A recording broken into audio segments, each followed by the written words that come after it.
Welcome, everybody. My name is Nina Parson. I'm the Director of Sales and Marketing at Company Car and Limousine. And thank you all for joining us today for um, our talk with some hotel edition of travel in the time of coronavirus. So I have some special guests today. So first, we're going to bring on, of course, Steve Quay, with Company Car, who's going to be leading all the questions today. Next, we have Joe Savarese with the Ohio Hotel and Lodging Association, Jerry Simon with, I did you guys backwards, Jerry Simon with Kalahari Resorts, and Lou Bober with the Hampton Inn and Suites downtown. Welcome, everyone. Thank you. Hi. Thanks, Nina. It's a wonderful, wonderful time. All right. So, gentlemen, thank you for joining us today.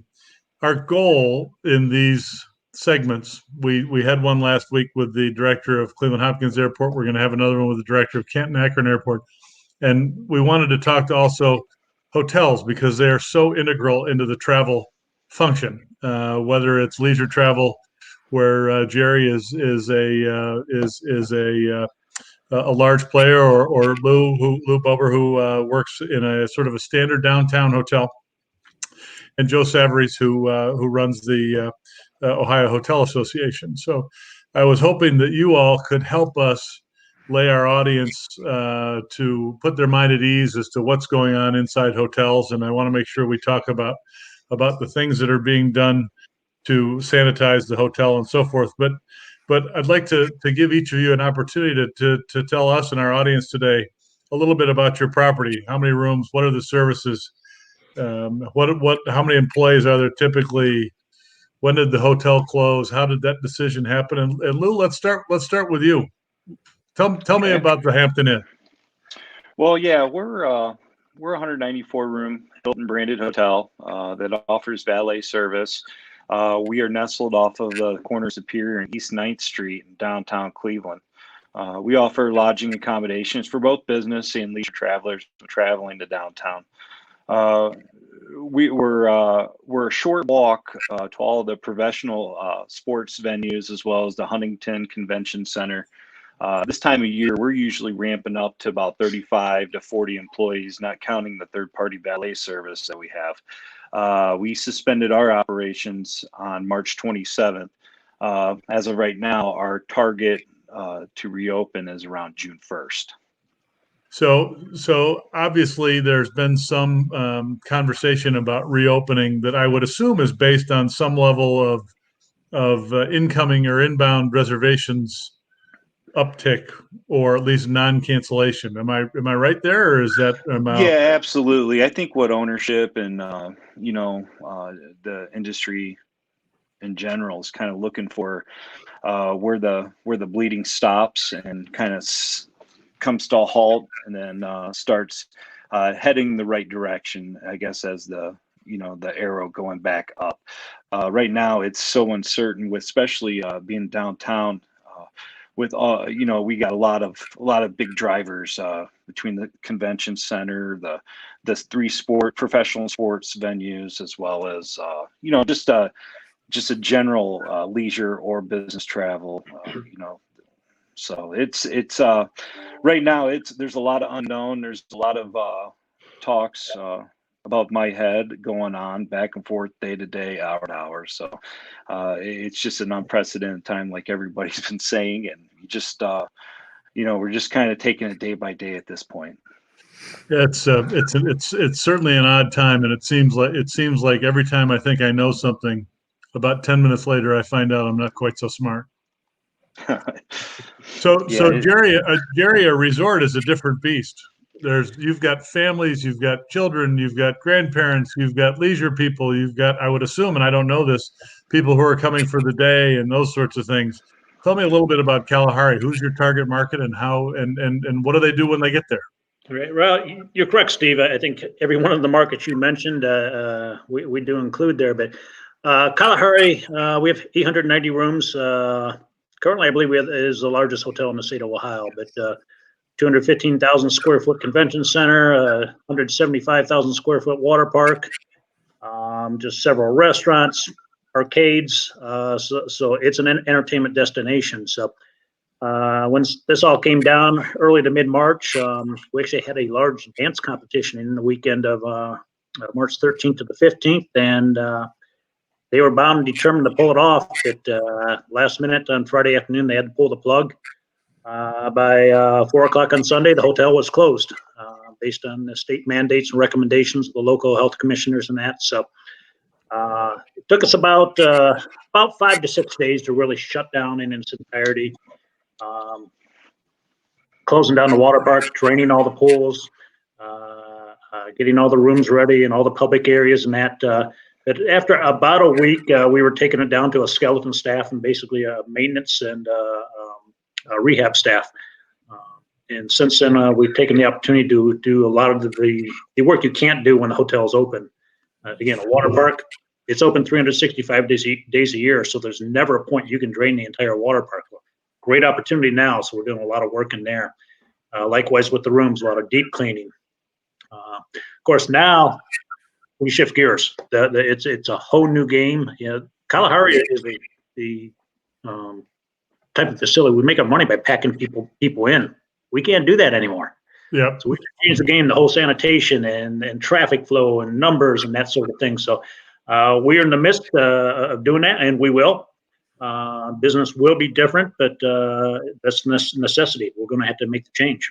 So are you expecting, and this is just a follow-up question on something you said, are you expecting that the state will reopen? I mean, well, let me back up one step because I want to make sure I understand. It wasn't necessarily Kalahari's desire to close, although it may have been, but it was based on state mandate that amusement parks, and I assume at some point you are considered an amusement park in the eyes of the state? Well, yeah, the water park is, and you know, we did close before the state shut us down. I mean, just because of the safety and the health and safety of our guests, and by the recommendation of our local health commissioner. So we did abide by that, and that makes sense. So yeah, that's we kept it open as long as we could in a safe manner. So what is your expectation about the state's orders when do you think the state's going to allow you to open? Whether you will or not is another question for another day. Right. And again, that's the almighty question right now. We don't know. Personally, I foresee it being in stages, likely with the water park being last. But I can't say that for sure. They may allow us to open some rooms in the convention component, some of the restaurants and that sort of thing. And that's like every hotel in the state right now. We're trying to figure that out. Gotcha. We have several more layers there to work with. Gotcha. Well, Joe Savarese and I have known each other for a long time. We've worked together with in opposition to some airport events, and it's always interesting to me how well the interests of chauffeured car dovetail with a lot of the rest of travel, with the exception of the airport that I always seem to be arguing with. But Joe is the executive director. Is that your role? The executive director of the Ohio Hotel Association, and is not only a force to be reckoned with, but a pretty decent sort to start out with. So, Joe, let me ask you, what does the landscape look like for your membership?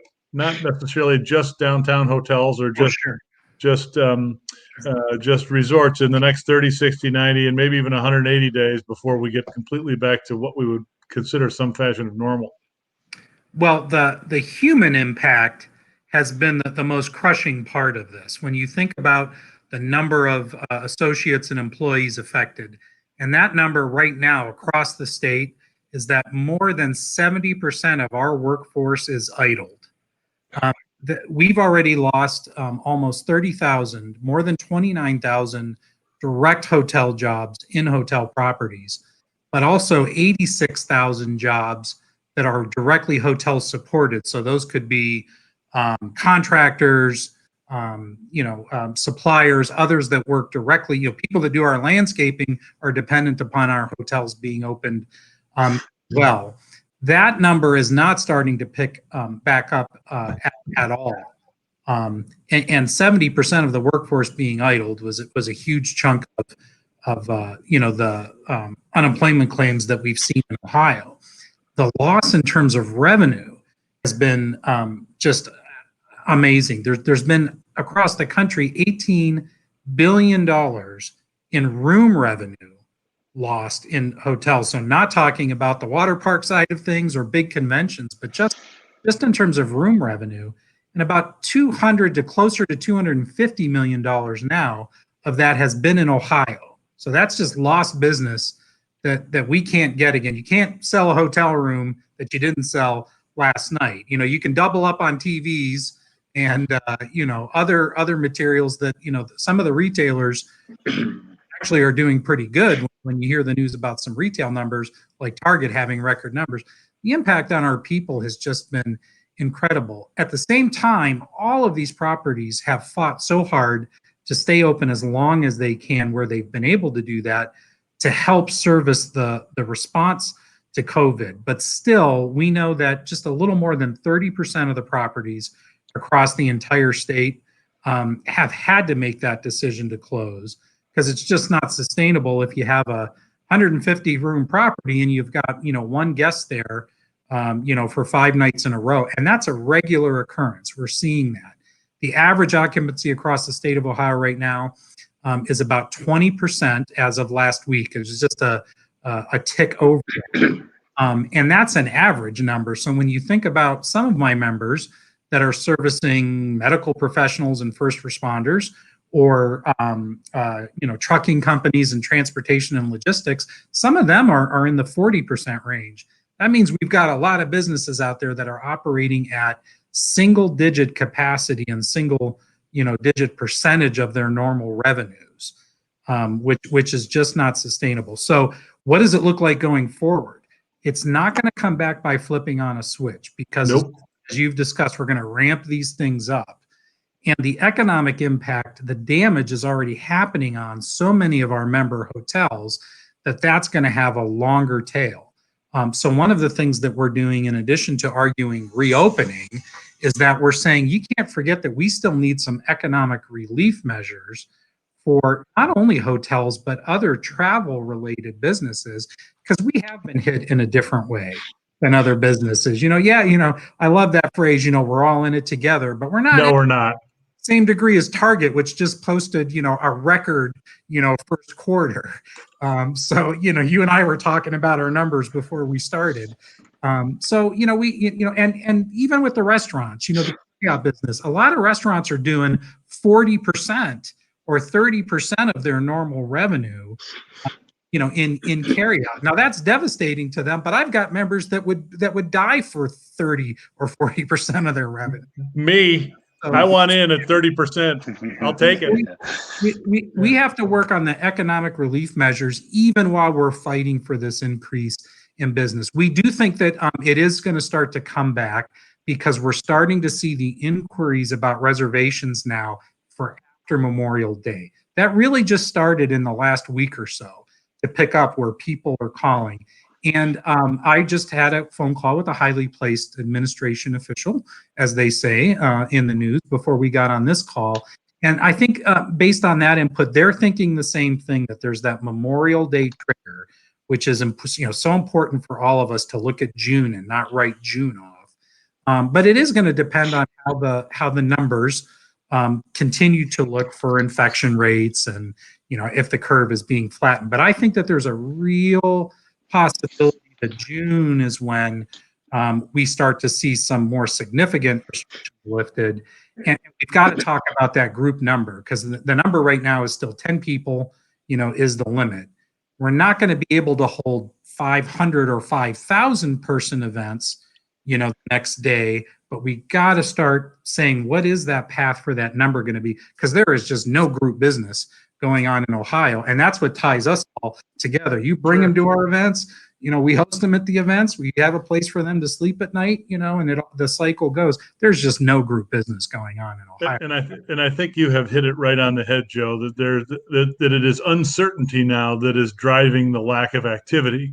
If we knew, or if you knew, or Joe or Jerry or Lou, if you knew that starting June 1, you were able to have 25 people together, and on July 1, you could have 50 people together, and August 1, you could have 75, that changes everything. And not Right. just for the huge conventions. We're talking about a young lady who wants to get married, or a child who wants to have whose parents want to have a bar mitzvah or a bat mitzvah. I mean, it's challenging at best. We have seen something similar to what you have. The last week or 10 days, we've taken some reservations, and I'm not suggesting that it's 50 or 100 a day, but it's 4 or 5 a day, 3 or 4 a day, and they're not for tomorrow. They're for 4, 5, 6 weeks from now. But I think the level of comfort with the measures that are being taken is rising, and I think that's to the benefit of all of us.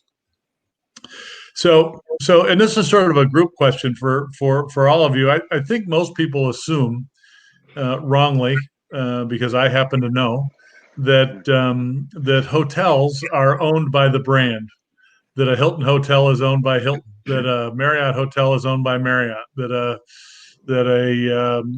Hyatt hotel is owned by Hyatt, but yet they're owned by small businesses. Lou, how many hotels does your operator own? Ours operates 19, the actual ownership group, but as a management company, we manage over 120. So, but it's like you're saying, each individual, hotel has with their own ownership group. So. And it's, I think the public just assumes that hotels will be open because they've always been open before, and of course they'll be open. It says Hampton Inn on the front. All the Hampton Inns are open. Well, no, there's some business person somewhere who's making that decision. Were you involved at all in the decision to close that particular property, or is that the phone call that you got? I was on the other side as far as fighting to keep it open, but as far as that's about as far as I got involved. I tried to sell it every way I can, but as an operator, you see you go through your basic fundamentals of managing a property, and you see the revenues just decline faster than you can even think what you can do as far as cancellations. I've never been a part of something like that, and that's a very uneasy feeling, considering you would think this is a pretty solid industry, as far as there's always been travel. So this is the first time I've ever seen anything remotely close to this. So it was kind of scary. It was like the tide went out, and all of a sudden there wasn't anything left, except bare ground. Yeah, we just like you, we had about a 4 or 5 day period that all we did was take cancellations. It was and in this economy, the economy's been super. We can't blame the economy for this one. So, Jerry, does Kalahari have other properties that are not resorts that are still open, or is it the 3 properties under the Kalahari? We have the 3 properties in Wisconsin, Eastern Pennsylvania, and Ohio. Todd Nelson, our owner, he does own a couple other smaller properties in Wisconsin Dells. The one property just reopened. It's they're small individual, almost condos, about 20 units. And they were happy because they ran 50% occupancy last weekend. So holy cow! We should throw out some fireworks or something. So that's exciting times. So, it is privately owned, and again, all 3 resorts are completely shut down right now. And we're building a resort out in Texas as well. Fortunately, a little more leeway in Texas, and building continues there, and we're still on target to open in November there. So that'll be the 4th property. Correct. I have my fingers crossed for you. I have my fingers crossed. So the owner is a Wisconsinite. Yeah, he's actually from Wisconsin Dells, Wisconsin. His name's Todd Nelson. Started with a pizza shop. Never went to college, and just street smart. And have you ever had the opportunity to be up there in Wisconsin? It's beautiful up there. Oh yeah, it's beautiful up there. Yes, I have. Stunning, spectacular. A million years ago, and this is gonna date me, but a million years ago, I spent an afternoon in the Wisconsin Dells watching a water skiing expedition, and I don't think they've done that in 45 years. So that probably dates me. Actually, I think that show still goes on. It's Tommy Bartlett. Is that right? There you go. So Jerry mentioned how long it took to close down Kalahari. How long did it take to close down the Hampton, Lou? Yeah, well, we got the notice. It came on so fast. I mean, like you were saying with the reservations, that's all we were taking is reservations, cancellations, and then next thing you know, there was a call, thinking about, they're reviewing whether or not we're going to stay open or close, and then, bam, we're closing and we're closing tomorrow. So I had about 24-hour notice, but the actual shutdown took about a week, and that's for our size of a hotel. Our main concerns was, the water, making sure we're, the water and the machinery and everything. So just trying to shut that down. And then, we reached out to Hilton. Hilton was great about suspending our operation from the brand site. So, but there was a lot of checks, a lot of check work, a lot of check list to go through.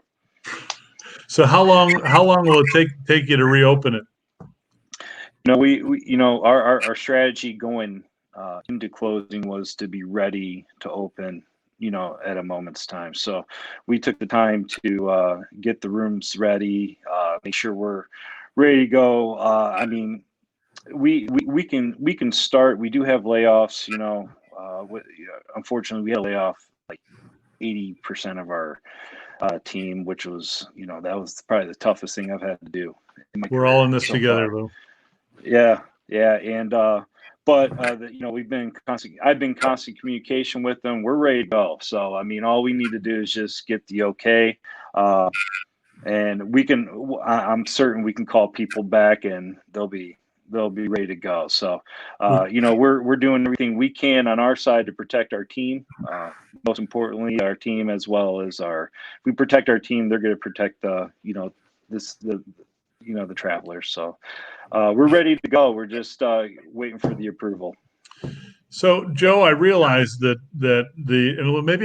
and I shouldn't say I realize because it's an assumption that the Ohio Hotel Association is a members organization. It is not a watchdog or anything along. Its goal is to represent members' interests along whether it's travel or lodging or whatever else it might be. Do I have that right?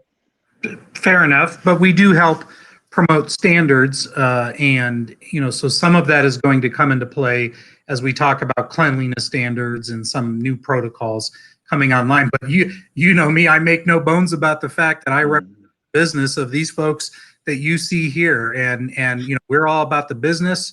Business means putting people to work and providing them opportunities. So we make no bones about that either. Sure.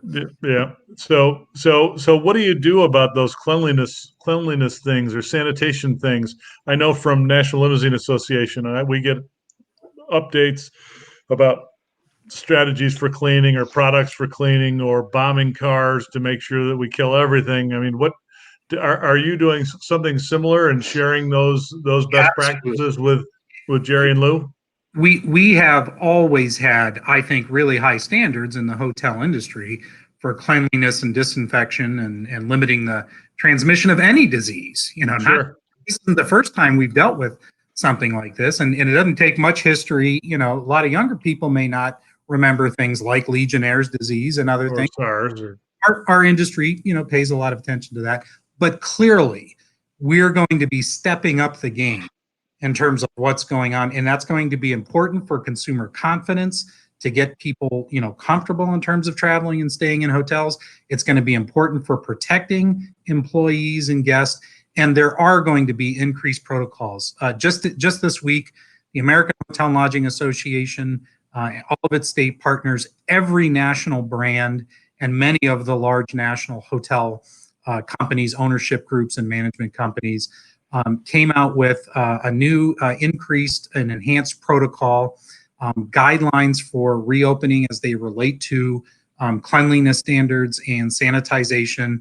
We are going to be pushing that at the state and local levels to try to establish a uniform standard so we don't have a patchwork, and I don't have to worry about Hocking County different than Sandusky, and that we can have some uniform standards. We are working with more partners, suppliers, vendors of certified chemicals and others that are bringing new tools to the fight. We are bringing new partners in that have new technology that we want to provide opportunities for, like UV. I think UV will be something that you see a lot of use of in the hotel environment because that'll be helpful and make sense. For us, I think a big focus is going to be on our HVAC and air exchange systems, because that'll be important in the hotel environment. So the focus on this is like I have never seen since I've been involved, for the past 5 years now. And it's about putting those standards in place, bringing new partners to the table, to the fold that can work with us, and then making sure that our property's needs are understood and shared so that we can develop new standards, new service providers. They're going to be coming into hotels and doing cleanings. And then I think you will start to see the emergence of different certification programs and other things that augment those industry standards to say, we passed that test. We've accomplished these things. Some of those might be brand specific, so it could be Hilton, Hyatt, Marriott that do that. Some of them could be through associations like ours, or some of the associations that are in that business. But I think you'll see things that the customers will be able to recognize that's like a seal of approval that this property or this venue or attraction meets an even higher standard of cleanliness. You've hit it right on the head. It's all about consumer confidence. All of it is about consumer confidence. They're not walking in the door if they're not confident they're walking out. In our industry, we've found something similar to yours, that it's not just the car itself; it's the HVAC system, it's all the filters, it's all the other sort of stuff. And how is it that we can essentially clean the HVAC or at least disinfect the HVAC system in an automobile? So Lou, what I know Jerry said that they were spending some of this time doing a deep clean. I assume your folks are doing the same. If you're ready to open, what have you done? Oh yeah, we're trying to we're trying to cut costs anywhere we can. Traditionally or normally, when we would have like a grout cleaning being done, I'm the grout cleaner now. So we're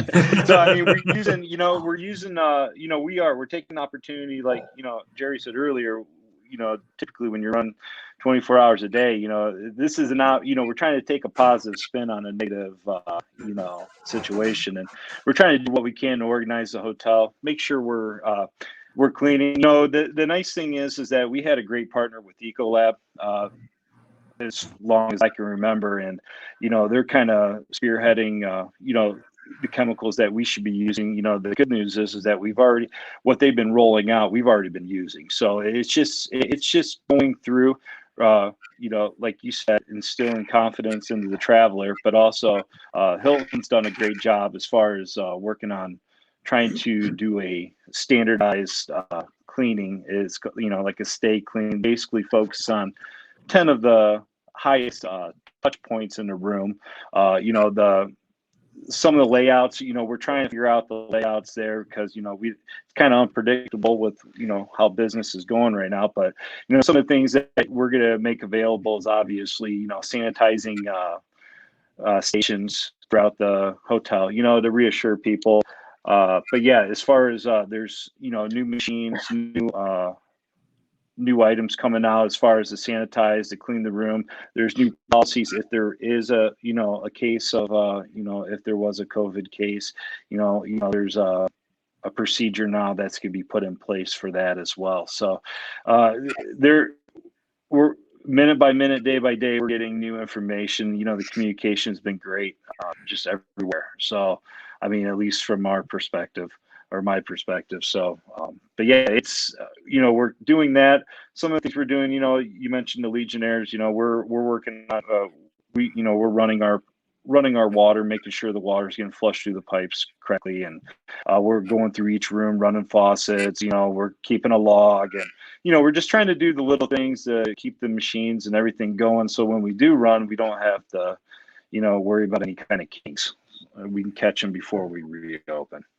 So, Jerry, how long would it take you and your team to reopen Kalahari, even if it was just opening the hotel? We're ready at this point. If you add the water park component, we need 24 hours to fill the pools and warm them up. Now, the reality is it won't happen that fast because there's another component that we're going to take advantage of, and it's the training of the associates. We're going to require wellness and safety training for all our associates. Of course, we'll be doing temperature checks when they come in. So it starts there. We need to have, with 1,250 associates, you have to have them trained in the wellness and taking care of our guests. So it's really going to begin there. So there'll be some training that will slow us down a little bit.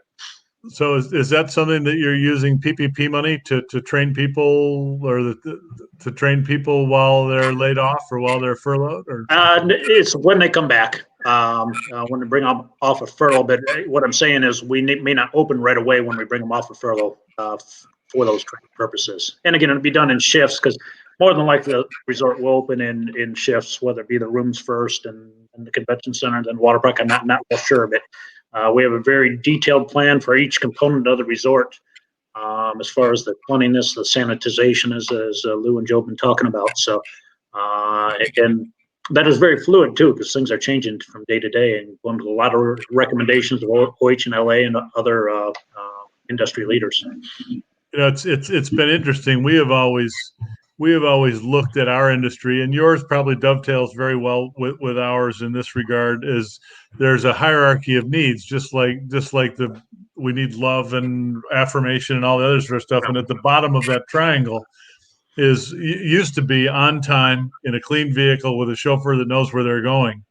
And we've just added another one that's at the very bottom, that there isn't, it's not like people are willing to pay more for a clean room. They expect it to be that way and expect us to have the protocols to make that happen.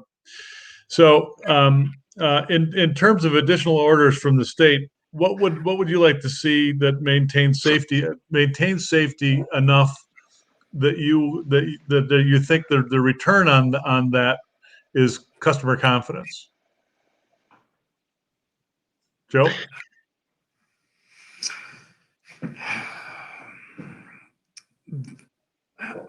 That one thing we're going to have to get some clarity from the state on is on occupancy in meeting space and open space and common space.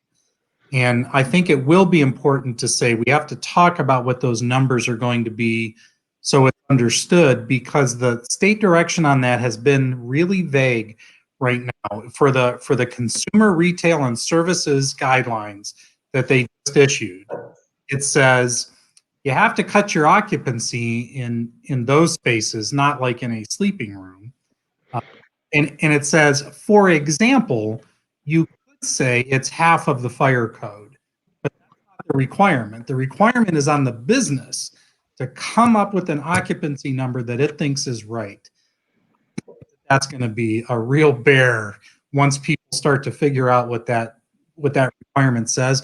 And we've got to come up with clearer standards on what is going to be acceptable for occupancy. And I'm sure for my members that have meeting space, it's not going to be the number posted on the wall. But nor is it automatically 50%. That is actually not what the guidance says. So the first one that I've been struggling with, which is why I was thinking that through, is how are we going to deal with occupancy in meeting rooms, common spaces, lobbies, and those types of areas? That's going to be thing that we still, we don't have that figured out yet. And Jerry, that's got to be a big challenge for Kalahari, because I mean no disrespect to the hotel portion of it, but the reason people come to Kalahari is because of the common space. Right. Yeah, the common space and the convention center. And personally, I'd love for them to come out and say you can look at so many people per so many square feet. And make it much simpler. It's not going to be that easy, right? Meanwhile, we are reformatting all our diagramming to allow for 6 foot. We know that may change, and again, the fire code of a room, it goes out the window. The other thing we're doing with our conventions and conferences, I mean, we're already talking to them. We have space to spread them out. We're already coming up with configurations. We can do that. Again, we're maybe putting the cart in front of the horse because we don't know what those mandates are going to be. We want to at least have a head start on that. Lou, that's got to be a challenge for you because there's only so much space in that lobby and everybody wants to have breakfast at 7:30. What do you do? Yeah. So right now, I mean, I think how we ended is probably going to be how we're going to come back into it. As far as the Hampton has an on-the-run breakfast bag, almost like a carryout, where it's like where you would have like an apple muffin. I mean, we're gonna have to minimize the breakfast, especially during the low occupancy times as we ramp back up. We don't have to worry too much about the meeting space. We don't have really a high need for that. In fact, what we can do is even utilize that space to spread people out if they want to eat breakfast. That's kind of what we've done when we've had overflow issues. So something that we'll continue to do is kind of maybe allow for X amount of tables up into the meeting room, and then just communication as far as being able to redirect them, let them know, talk to them when they come in, let them. I mean, they I think our travelers going to understand it's going to change. So as long as you're communicating it, and I think that's probably going to. I mean, it's going to be tough. I mean, you're going to learn different things. You're going to catch rushes, and but yeah, as far as that's going to be a tough one. I mean, it's you encourage people to go back to the room maybe to eat. But it's that's something that's. Like Joe said, that's going to be the tough one right there is the common area. Steve, I think that's a huge point. From a consumer standpoint, things that they are used to getting, they're not going to get for a while. I want my free eggs, and bacon in the morning, and that's not happening. I had another member call me this week, and for one of their big events, they get these women that come in and they want to sleep 6 to a room in a double. And I said, you're going to have to use common sense. There's not going to be an order saying, don't do that. But I said, I can tell you that that's not the direction the state wants to go. You're going to have to decide whether you want to limit your double to 2 people, 1 per bed, or 4 people, or 2 and a child. But this fact that they were used to putting 4, 5, 6 people in a double, and they've been doing it for years, that's over. That's not going to happen. I had a conversation, and this is my eldest is 32, going to be 33 here shortly. I'm off by a year. How old is he? I don't know. He's 30 something. And there was they had the springtime 8th grade trip to Washington, and they had 4 people in a room, and it was interesting in talking to the chaperones. The girls are fine. They'll put four girls in 2 queen size beds and not even think twice about it. Where the 4 boys, we got 1 sleeping on the floor, 1 sleeping in the bathtub, 1 sleeping in one bed, 1 sleeping in the other bed. They are not. So the boys will be socially distanced on their own. Yep. The girls you're gonna have to work on. Stephen, another component Lou kind of touched on is that the day of buffets is over now, at least for the short term, whether it be the continental breakfast or in your restaurants or wherever, in your banquet facilities. So sure, you're going to see a lot of single use condiments, menus, throwaway menus, which you get to look at the recycling in that. It's things that you don't always think about that are going to have to change. And you're right, Jerry. It's the little stuff that we've become used to. In the back of every one of our cars was a newspaper. In the back of every one of our cars were 3 or 4 bottles of water. In the back of every one of our cars was a Cleveland magazine. We can't leave anything back there. I mean, nothing. I mean, we can offer people a little hand sanitizer, but we just don't want them leaving anything behind that someone else might touch. And this is interesting, and this relates to, and I can't remember who said something about this. We had the other day, we had 7 people get into the back seat of the same vehicle, and all I wanted to do was watch them, what they touch when they got in. All 7 of them touched 7 different things. Mm-hmm. One grabbed the grab bar. One grabbed the drip rail on the top of the door. One of them grabbed the headrest. One of them the handle on the door. I mean, just so, and the whole purpose of that was to figure out what do we got to clean and how do we have to go about cleaning it. And I was fine because it was all hard surfaces until the one guy got in holding on to the seatbelt. And I'm like, oh, damn. I can't clean that. I can't clean that effectively all the way through unless I soak it with some fashion of a disinfectant. So before we all part today, and I want to thank you all for spending the time with us, because we just want our corporate travel managers to know that there are smart people with good intentions that will make good, sound business decisions, not necessarily about just their business, but about the business of their customers. And I commend all three of you for being advocates for customers along the line. But I want to part with giving each of you the opportunity to tell me why I should come to Kalahari, why I should come to the Hampton Inn, why I should go to a hotel, and make me feel comfortable like I'm a customer. Lou, you're up. Well, this is what we do. We're looking forward to the opportunity to make a memorable experience for our guests. We just want the ability to serve and put smiles on the faces of our guests. I know our team is ready, and when we ready to get back to work, and we look forward to our great city rocking again. It's just it's crazy. It just, everything's changed so fast, and what we want to do, we just want to see people. I mean, that's what we're in the business for. We want to be able to connect with people and just have those share those memorable experience. Offer them great suggestions for dinner. It's just, that's what we're in the business on. We're just can't wait to get back to that. And I think the first couple of guests that come in might get bombarded with overwhelming joy, but that's the hope. We want to, Yeah, Louis, and I think honestly, go ahead.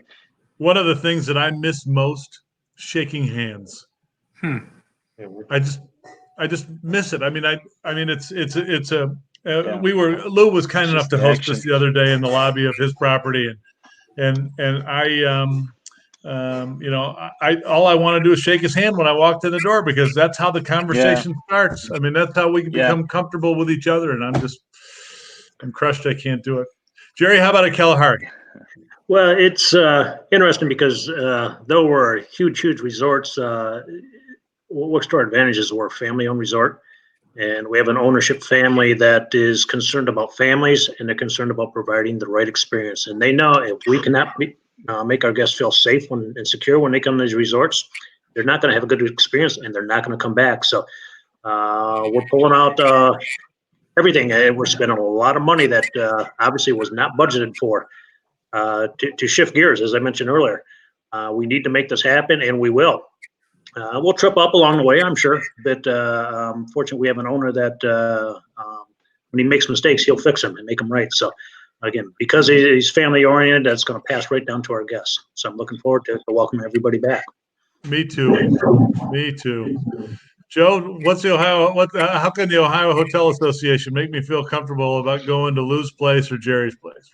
I think what we will clearly demonstrate that we are going to beat this thing, and that we are going to be some of the safest places that you can be because of the standards that you will see, the new technology coming online, and that customer service culture that you have from all of the folks that work in our industry, which make it as great as it is. It's all about the people.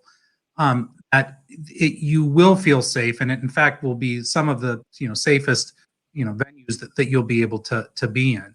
I think with that new technology coming on, there are some silver linings and some opportunities that the experience within hotel and lodging properties will evolve and get better, because we'll catch up in some ways that we needed to catch up. And I keep thinking about BC coming down the pike in terms of there will be standards of decluttering rooms now, and some of the things that I've said for a long time maybe we shouldn't have in a hotel room, for a long time, that some of the next generation is looking for anyway, rooms that are cluttered. You're gonna see some of that, but nothing fundamentally has changed in terms of what makes us a great state and Cleveland area a great region, to travel to hold meetings in, to vacation in. We are going to have all of those advantages, even as we beat this thing.